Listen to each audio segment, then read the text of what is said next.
Sir जय चलिए। हिंद। अनुपम Tiwari sir, जय हिंद। बहुत बहुत शुक्रिया समय देने के लिए। Thank you sir. नमस्कार राजेश, जय हिंद आपको और आपके तमाम दर्शकों को मेरा नमस्कार। थैंक यू सर, आपने समय दिया, शुक्रिया इसके लिए। दरअसल दो बड़े अहम इशू थे जिनके ऊपर मैंने आपके साथ बातचीत करनी है। पहला इशू तो यह है कि अ, अग्निवीर लाकर मोदी सरकार ने इंडियन आर्मी, एयरफोर्स, नेवी में सबसे बड़ा एक्सपेरिमेंट क्यों किया। इतना बड़ा एक्सपेरिमेंट जिसके बारे में कोई सोच नहीं सकता। किसी ने कहा कि जो चीज टूटी ना हो उसको जोड़ना क्यों। तो वही मुझे लगा कि इसके साथ यह चर्चा की शुरुआत करूं कि ये एक्सपेरिमेंट सीएपीएफ में हो सकता था, लेकिन इंडियन आर्मी को ही क्यों चुना गया। राजेश, इस सवाल के ऊपर मुझे लगता है आप लोगों ने कई बार चर्चा कर चुके हैं और जवाब मेरा हमेशा यही रहता है कि कोई भी एक्सपेरिमेंट आप ये सोच करके नहीं करते हैं कि ये फेल हो जाएगा या पास हो जाएगा। आप एक्सपेरिमेंट करते हैं और रिजल्ट आने के बाद उसकी फिर से व्याख्या करते हैं। आप ये देखते हैं कि हमारा ये एक्सपेरिमेंट कहाँ तक सफल हुआ है और उसके बाद इसमें अगर कुछ बेहतर करने की गुंजाइश है तो उसको करना चाहिए। आर्म फोर्सेस पे जितना मेरा एक्सपीरियंस रहा है, ऐसी बहुत सारे चीजें हुई हैं जिसको आप एक्सपेरिमेंट के तौर पर शुरू करते हैं। कुछ चीजें अच्छी होती हैं, उसको रख लिया जाता है। कुछ ऐसी होती हैं जिनको मॉडिफाई करके और बेहतर किया जा सकता है, उनको भी रख लिया जाता है। और कुछ चीजें ऐसी होती हैं जो शुरुआत में ही ऐसा लगने लगता है कि नहीं, ये चीज एयरफोर्स या आर्मी या नेवी के काबिल नहीं है, तो उसको रिजेक्ट कर दिया जाता है। अग्निवीर जब आया था तो हम सबको यही उम्मीद थी कि ये एक एक्सपेरिमेंट है, ये कोशिश करी जा रही है कुछ नया करने की। कोशिश करी जा रही है कि कुछ यंगस्टर्स को सेना के साथ जोड़ने की और लगातार जोड़ने की। तो शायद हो सकता है कि आगे आने वाले दिनों में इस योजना को थोड़ा मॉडिफाई करके इसको इंप्लीमेंट कराया जाएगा। लेकिन अब आज जब 4-5 साल बीत चुके हैं तो ऐसा लग रहा है कि ये योजना मॉडिफाई भी नहीं हो रही है और इसको सरकार ने पहले ही मन बना लिया था कि इसको जस का तस रखना है। अगर इसमें मैं कारण पे जाऊं राजेश, तो सरकार का जो कहना है, और ये आपको तमाम किताबों में मिल जाएगा जो सरकारी आंकड़े बताती है, वो सब लिखते हैं कि सरकार इस योजना के माध्यम से सेना का जो 100-200 साल से चला आ रहा चलन था, एक प्रक्रिया थी, उसको पूरी तरह जी से बदल देना चाहती थी, खास तौर पर जवानों के माध्यम में। देखिए, अभी भी आप गौर करें तो अफसरों का जो सिलेक्शन तरीका था वो आज भी वैसा ही है, उसमें कोई बदलाव नहीं आया है। जवानों का जो सिलेक्शन का तरीका था उसको पूरी तरह से चेंज कर दिया गया है।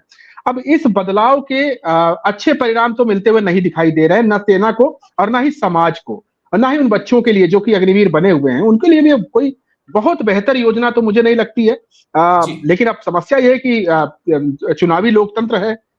लोग चुनाव जीत रहे हैं, लगातार जीत रहे हैं, उसके बाद उनको ये लगता है कि अगर जनता को खराब लग रहा होता तो हमें वोट ना देते, हमें बाहर कर देते। लेकिन जनता बार बार चुनाव जितवा रही, तो उनको इस बात का एक भरोसा हो गया कि उन्होंने ये जो जुआ खेला था वो सही था और उसको आगे जारी रखा जाएगा।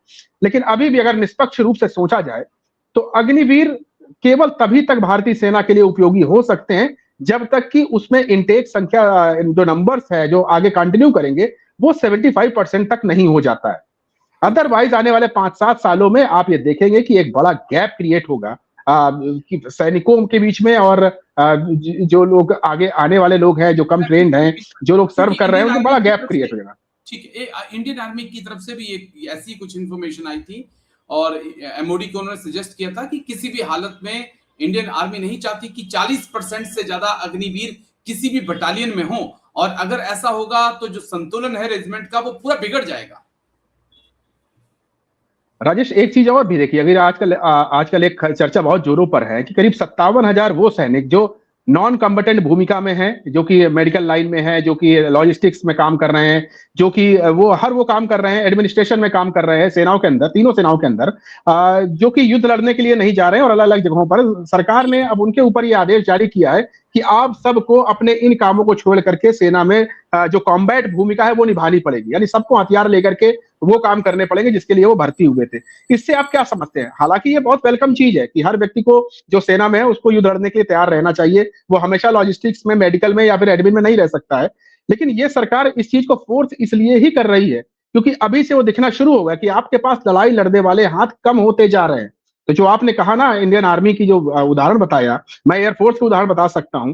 तमाम स्क्वाड्रंस के अंदर जो एक्सपर्टीज थी वो खत्म होती जा रही है। नए लड़के जो आ रहे हैं अग्निवीर, 4 साल में चले जा रहे हैं, वो एक्सपर्टीज हैंड बचा ही नहीं है, और जो लड़के पहले काम कर रहे थे वो रिटायर होके जा चुके हैं। तो एक बड़ा एक अजीब सा केओस जैसा माहौल है। सेनाओं को एक प्रेशर क्रिएट करना चाहिए भारतीय सत्ता के ऊपर, जिससे कि इस अग्निवीर को, जैसा आपने 40% कहा, एयरफोर्स के मामले में तो मैं कह सकता हूं, खासतौर पर जो टेक्निकल ट्रेड्स हैं उसमें तो आप 75% से कम लोगों को अगर रखेंगे तो आपका बहुत नुकसान होने वाला है। सरकार को सोचना पड़ेगा इसके ऊपर। जी, मैं बस एक छोटा सा सवाल इसी मुद्दे से जुड़ा हुआ कि क्या इसको सीएपीएफ में पहले इंप्लीमेंट नहीं किया जा सकता था कि आप असम तो बीएसएफ में करते, आप सीआरपीएफ में करते, सीआईएसएफ में करते, अगर 8-10 साल वहां पे रिजल्ट अच्छे निकलते तो आप अपनी सबसे बड़ी force Indian army, air force, navy में लाते, एक ट्रायल हो जाता, अगर वहां पे सक्सेस होता तो यहाँ इंप्लीमेंट करते। आपने डायरेक्ट उसी फोर्स में ला दिए जिसके जिम्मे पूरे देश की सुरक्षा है। देखिए राजेश, इसके दो पहलू हैं। जैसा आपने कहा ना सीएपीएफ, मैं तो कहता हूं स्टेट पुलिस में क्यों नहीं इसको सबसे पहले लागू किया जाता।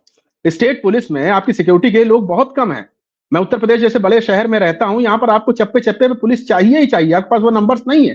तो उत्तर प्रदेश के अंदर आप इसको लागू कर सकते थे, बड़े बड़े प्रदेश के अंदर ये लागू कर सकते, जहां पर बेरोजगारी है, जहां पर लोग नौकरी के लिए परेशान है, उनको आप स्टेट पुलिस में लागू करते हैं। और अगर सफल होता तो उसको एक बेहतर तरीके से आप इम्प्लीमेंट कर सकते थे सेना के अंदर। लेकिन उसको शुरुआत ही टॉप से किया गया, सेना से किया गया, तो इसके रिजल्ट्स बहुत अच्छे नहीं मिल पा रहे हैं। और दूसरी चीज ये है राजेश कि अग्निवीर की जब ये कॉन्सेप्ट आया था, उस समय जो एक आम सैनिक था, हम जो जब खैर हम लोग तो रिटायर हो चुके थे उसके बाद आया ये, लेकिन एक कभी कभी एक हवा में, एक फिजा में एक बात घूमती थी कि सरकार ये सोच रही है कि कुछ लड़कों को हम इस तरह भर्ती करें 4-5 साल के लिए, जिनसे कि हम केवल वो काम करवाएं जिसको एक आम सैनिक को जिस काम करने से बचाया जाए। जैसे फॉर एग्जाम्पल गार्ड ड्यूटीज हैं, आपके बैरकों की, आपके जो भी यूनिट्स हैं उनकी गार्ड ड्यूटीज करने के लिए आपको अग्निवीर जैसा एक कुछ सिस्टम बना दें जिससे उनके गार्ड ड्यूटीज कराई जाए और उनसे वही काम कराया जाए, उसके अलावा उनसे काम ना कराया जाए। 4 साल आप रखें, ये काम करवाएं। जैसे आप डीएससी वगैरह होते हैं, वहां पर आप नए लड़कों को भी ला सकते हैं, उस जगह पर, उस पोस्ट पे वहां पर आप लाए, 4-5 साल के लिए उनको रखें, उसके बाद फिर उनको आप चेंज ओवर करते रहें। लेकिन एक्चुअल कॉम्बैट में अगर आप अग्निवीर का इस्तेमाल करेंगे तो ये बिना एक्सपर्टीज के ये करवाना उन लड़कों की जान के साथ भी खिलवाड़ है